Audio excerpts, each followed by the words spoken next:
سختی ها دایره زندگی ما رو بزرگ میسازه.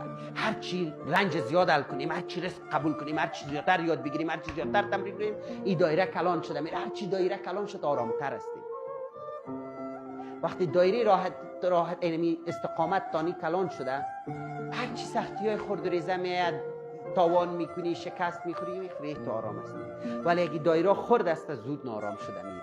تفاوت انسان آدمی است. هر کس زیاد سختی حل کنه این دایره بزرگ شده میره. هر کس زیاد یاد بگیره دایره بزرگ شده میره. و این دایره را بزرگ کنین، از منطقه امنتان خارج شوین. هر چیز تو خارج شده میری اولش طرز داره، ولی این شعاع که تو بزرگ میشه. این شعاع رنگش که تو هر چقدر بال بیش میری شعاع زیاد شده میره. دایره خدا کلان کرده میره. اگر نه ترسیدی نه من اینجا گک می باشم، هیچ وقت رشد کرده نمیتونی. صحیح آرامک هستی ولی رشد نمیکنی. نقصش است. منطقه امن یکی از خطرناکترین جای زندان هاست که تو را از رشد میمانه.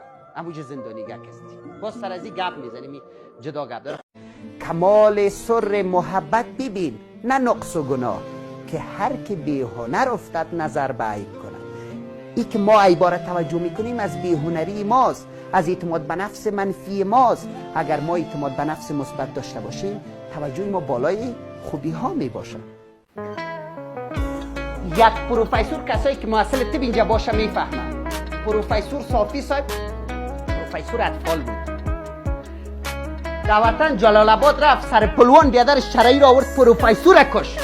بیادر خدا ایواز کل جلال آباد باید سلام میزد، میگفت پروفسور افتخار کل منطقه ماستی، کل زمین ها، بگی چی حاصل کار داری. یک پروفسوری که یک عمر درس خوانده بود، به خاطر که پلوان کمی کج است یا راست سر پلوان شهیدش ساخت. تو بدبختی است در وطن. نیت ارجمند نداریم، پلوان بند هستیم. گوسفند تو از پلوان ما علف بود، قیامت شد تا گوسفنده کسی سر علف بود. اما نداریم نیت ارجمند. ناک نام ما نیت مسلمانی نیست در وجود ما.